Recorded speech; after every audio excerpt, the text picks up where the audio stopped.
Ils ont le permis, mais ont peur de conduire. C'est un problème. En tout cas, c'est une phobie qui est bien connue, qui a même un nom d'ailleurs, l'amaxophobie. Une phobie qui peut être très handicapante parfois. Alors comment s'en débarrasser? On voit cela avec Élise Phillips. C'est la première fois depuis 2 ans qu'Aline reprend le volant.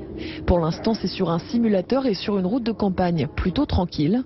Mais le stress est déjà là. J'ai l'angoisse, un stress pas possible que je maîtrise pas. On a beau me rassurer, j'arrive pas. Prendre une voiture toute seule, c'est au-dessus de mes forces, je peux pas. Si Aline est anxieuse, c'est parce que depuis 20 ans, elle souffre d'amaxophobie, une peur de conduire qui l'empêche de prendre le volant toute seule. Aujourd'hui, elle suit un stage pour vaincre cette phobie et quand vient le moment de monter dans la voiture... Un peu stressée, mais bon, je suis bien accompagnée, alors ça va. Une fois sur la route, Aline s'en sort plutôt bien. J'ai eu un certain plaisir à conduire finalement. Il faut absolument que je conjure cette peur pour pouvoir être autonome. S'il n'existe pas de chiffres officiels, l'amaxophobie toucherait plusieurs milliers de personnes en France, hommes comme femmes.